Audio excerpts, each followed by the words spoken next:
তারা কয়েকটা নাম বলতো, মিজানুর রহমান নাজারী সাহেব, তারপরে বলতো যে আমাদের শাহেখ আহমদুল্লাহ সাহেব, এদের কার্যকলাপ ভালো। আমি বলছি আর কেউ তেমন চিনো না, চিনি। তো বলতেছে একজনকে চিনি, জোরে সোরে কথা বলে, ওনার বক্তব্য ভালো লাগে কিন্তু অনেক চিল্লাই দিতে ভালো লাগে। অবসর আমি কিন্তু আগে বক্তব্য দেওয়ার না বলছি যে আমার চিন্তা কি মনে হয়, কিন্তু কারণ আর কথা অনেক ভালো, নিজের জাতিকে নিয়ে ভাবে এটা উপলব্ধি করতে হবে। দেখুন ভাই, আমার বলার বিষয়টা হচ্ছে আমি ওনার পক্ষে একটা বক্তব্য শোনার চেষ্টা করি ব্যক্তিগত অবস্থার মাঝে, এবং বিশেষ করে নিজের টেলিভিশনগুলোতে সাক্ষাৎকার দেয় তাই শোনার চেষ্টা করি। ওনার মধ্যে যে জিনিসটা আমি অন্যদের থেকে দেখছি যে জাতিকে একটা জায়গায় পৌঁছাইতেছে। আরেকটা জিনিস উনি যেটা করতে চায় সেটা দেখছি যে ভাই মানে ওলামায়ে কেরামের আমাদের যে মানে আপনাদের দেখছে যে আমাদের সাধারণ মানুষরা যে অবহেলাটা করি বা অবজ্ঞাটা করি, এই অবহেলা বলতে অবজ্ঞা বলতে আমাদের জেনারেল শিক্ষিত মানুষরা আমরা অনেক সময় নিজেদের গণ্যজগতের মানুষ হিসেবে চিন্তা করি। কিন্তু আপনারা মানে শিক্ষাটা হচ্ছে এরকম যে দুনিয়াতে তো আপনারা মূল শিক্ষাটা দিতেছেন, আখেরাতের পাথর হিসেবে তাদেরকে তৈরি করতেছেন, এই জিনিসটা সবাই কিন্তু উপলব্ধিতে নেয় না আমাদের জেনারেল লাইনের যারা আছে। তো এই প্ল্যাটফর্মটার মাঝে যিনি কাজ করতেছেন দরদের সাথে, এটা দেখছি আল্লাহ মহল। তো এই দরদটা থেকে আমার এই দলের সাথে অন্তর্ভুক্তি হওয়া আজকে অনেক দিন যাব বা অনেক বছর যাবতীয় বলতে পারেন। তো এখন বিষয়টা হচ্ছে আপনারা এমনি মানুষ, আপনাদেরকে ভাই আমার বোঝানোর মতো যোগ্যতা যে এতটুকু বলবো, আল্লাহ আপনাদেরকে যথেষ্ট এলেন দিচ্ছে এবং মানুষের সাথে মেশার মতো একটা প্রবণতা আল্লাহ আপনাদেরকে আলাদা দান করছে। নবীদের যেরকম ছিল আপনাদের আছে, সেই দৃষ্টিকোণ থেকে খুব সুন্দর কথা বলছে। আমাদের তো আসলে এই নির্দেশ থাকবে না যে আমি একজনকে ভালোবাসবো আরেকজনকে, অন্তত এই নির্দেশটা দিলে কিন্তু রাখা উচিত। তো খাস করে দোয়া করি আল্লাহ যাতে আমাদের সবার দিন একত্র বেরা উম্মতের দরদে একসাথে কাঁধে কাঁধ মিলে কাজ করতে পারি, এই উদ্যোগটা কেউ নেই। এই উদ্যোগটা দেখতেছি যে আমাদের দৃষ্টিতে মামুল হক সাহেবের মধ্যে আছে বা অনেকের মধ্যে আছে, এটা যাতে আরও অগ্রসমান হয়, অন্য কাজ যাতে এই দরদটা নিয়ে আগে বাড়ে কাজ করে, এটা সবার প্রতি একটা উদাত্ত আহ্বান আমি একজন সাধারণ মানুষ হিসেবে আপনাদের আলোচনা করতেছি। কথায় ভুল হলে কোনো সন্তুষ্টি হবে। আল্লাহ তাআলা যাতে আমি তো আপনাদের সাথে জুড়ে রাখে এবং আরও মানুষ আলেমদের সাথে সম্পর্ক তৈরি হয়, এটার জন্য একটু আলাদা করতে হবে। আসসালামু আলাইকুম।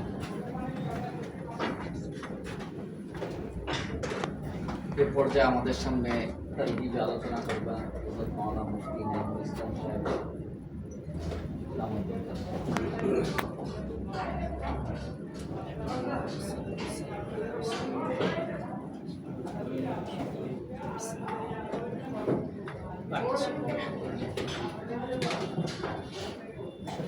দীর্ঘক্ষণ আলোচনা চলতেছে, আলোচনা দেখুন বা একটু করে আলোচনা করা যাবে। বড় পানি না ছোট পানি? কিছু সুনির্দিষ্ট কথা বলতে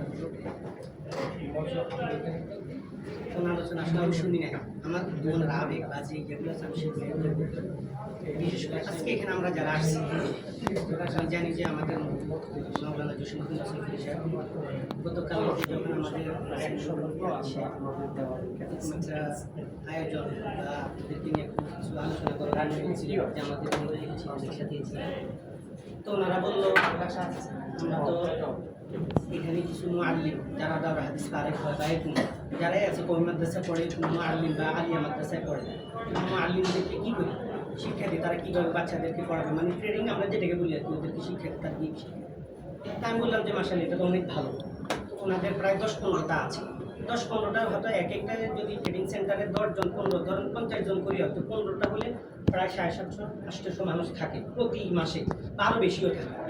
তো এই মানুষগুলা মনে করেন এখানে ট্রেনিংয়ের জন্য আসে, বিভিন্ন কিছু শিখতে আসে আমাদের কাছে। এদেরকে যদি আমরা এই শিক্ষার মধ্যে যদি আসলে আমরা আগামী দিনে আমাদের মনে করেন এই বাংলাদেশটাকে আমরা কীভাবে গঠন করতে চাই, আলেম ওলামারা বাংলাদেশে কীভাবে অবদান রাখবো, এই বিষয়গুলো তাদেরকে শিক্ষা দেওয়া দরকার আমাদের, জরুরি আমি মনে করি বর্তমান জমানায়। এই জন্য আমরা চিন্তা করছি যে আসলে আপনাদেরকে নিয়ে আমাদের এরকম একটা আলোচনা করা দরকার, বৈঠক করা দরকার। আপনাদের থেকেও আমরা কিছু শুনবো, আমরা আপনাদেরকে কিছু বলবো, তাহলে দেখা যাবে আপনাদের মনে কোনো কিছু থাকলে আমাদেরকে বললেন, আমরা আমাদের কাছে কিছু টাকা আপনাদের সামনে পেশ করলাম, তাহলে সব কিছু মিলেই একটা সিদ্ধান্ত আমরা আসতে পারবো, বা একসাথে একটা চলারও একটা কি করতে পারবো, প্রতিজ্ঞাবদ্ধ হতে পারবো সবাই। সেই জন্য আজকে এখানে আমরা বসা।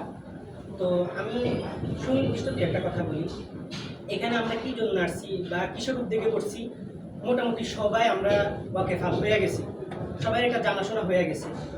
বিশেষ করে বর্তমান সময় বাংলাদেশে যদি একেবারে সব ওলামায়ে কেরামকে আমাদের যারা মুরব্বী আছে, আকাবির হযরত আছে, সবাই তো আছে, তারপরেও যদি আপোষহীনতার মধ্যে বা এরকম কোনো একজন মানুষ, সোনার মানুষ, খাঁটি মানুষ খুঁজে নিতে হয়, আমি মনে করি আলহামদুলিল্লাহ শেখ হাদিস আল্লামা মামুনুল হক হাফিজাহুল্লাহ।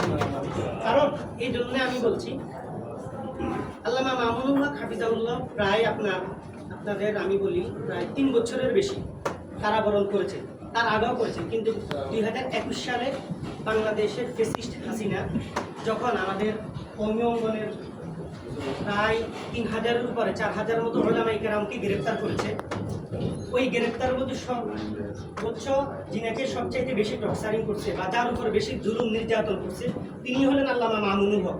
এটা আমরা সবাই বিশ্বাস করি এবং আমরা সবাই জানি, বিশ্বাস করি আর না করি সবাই তো দেখছি জানি, এটা বিশ্বাস করুক আর না করুক আমাদের কিছু আসা যায় না, এটাই সত্য কথা। কি বলেন, এটা সত্য কথা না?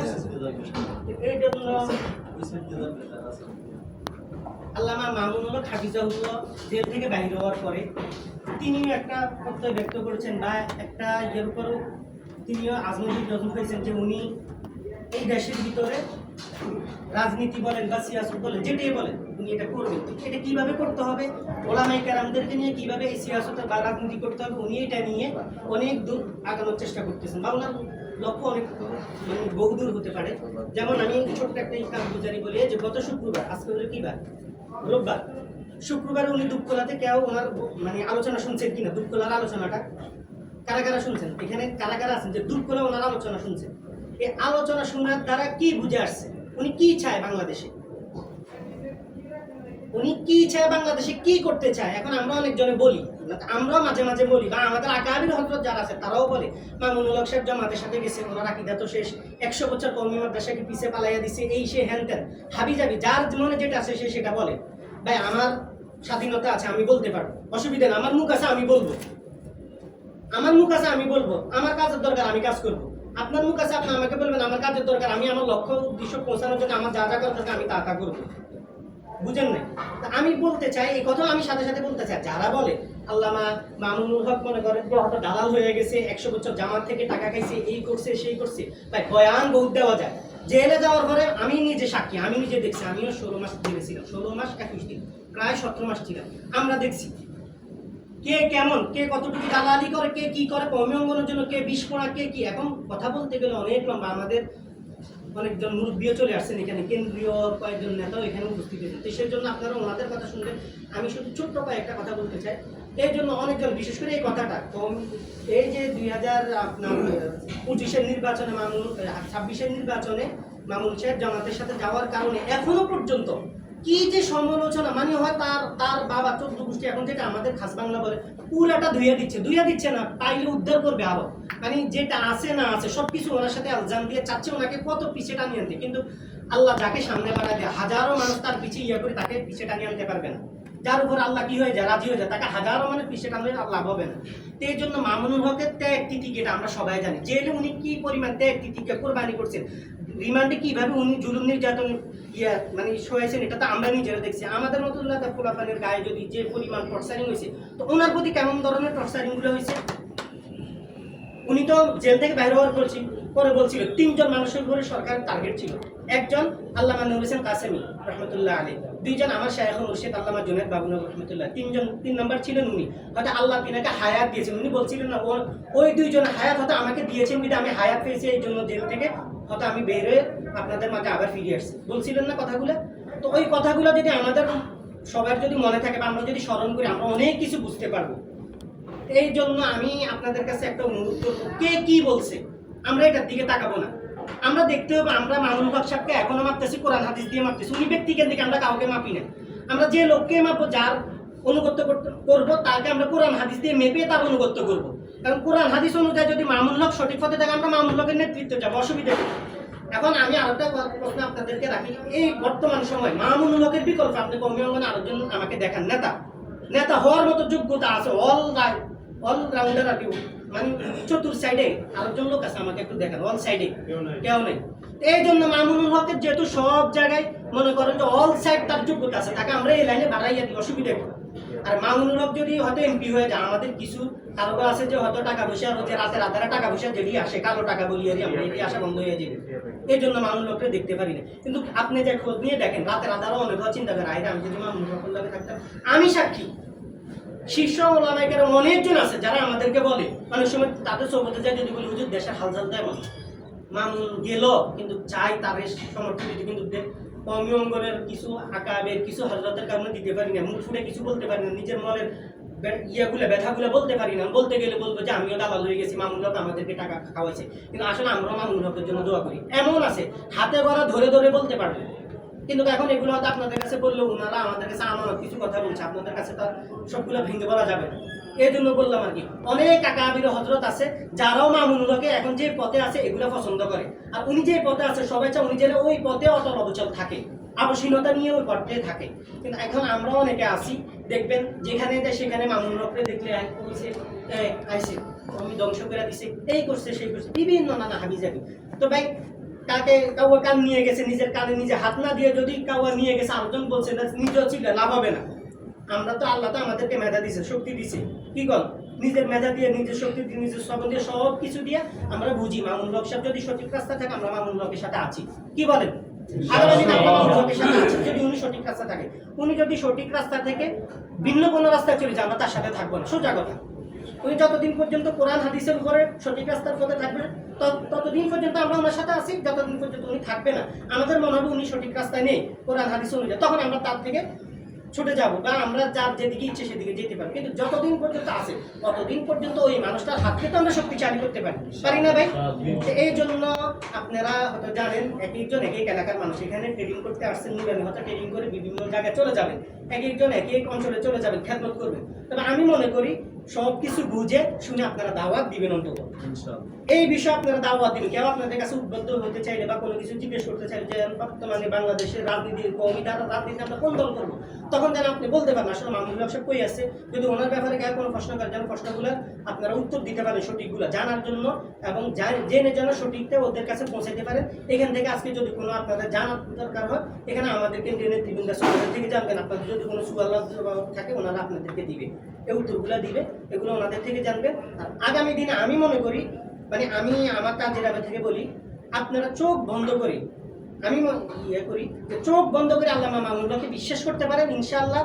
এটা এখন না, অন্তত 5 বছর 10 বছর পর হলেও দেখবেন যে না, মামুনুল হককে বিশ্বাস করি, আমরা কখনো ধোঁকা খাইনি, আমরা ধোঁকা খাবো না, মামুনুল হককে বিশ্বাস করি। এখন যারা এগুলা বলে, এখন আসলে বলা ঠিক না, ওনাদের কথা আমরা বলতে চাই না, যে যেভাবে বলা তাকে আল্লাহ জবান দিচ্ছে, মুখ দিচ্ছে, সে তার কথা বলো। আমরা মামুনুল হক সাহেবকে আমার মনে ধরছে, আমার পান ধরছে, আমি বুঝে শুনে তাকে বিশ্বাস করছি, তারা এটা করতেছি, সোজা কথা হলো ইনশাআল্লাহ। এবং উনি আগামী 28 তারিখ আমাদের এই যে দুনিয়া কলেজ মাঠে তো না, দুনিয়া কলেজ মাঠে আসতেছেন, নাগরিক সমাবেশে তো আরো কিছু ইয়ে নিয়ে আসতেছেন, তো ওখানে আপনারা সবাই আসবেন, আশেপাশে যারা আছে আপনাদের ভাই বোনরা সবাইকে দাওয়াত দিবেন, ঢাকা শহর বিশেষ করে ঢাকাতে যারা অবস্থান করতেছে সবাইকে দাওয়াত দিবেন, এই কথা বুঝাবেন, বুঝে যেন এখানে আনেন। আমি আপনাদের কাছে অনুরোধ রাখবো, দেখে আমি আমার এখানে শেষ করলাম। অনেক অনেক শুকরিয়া মুফতি নাইমুল ইসলামকে।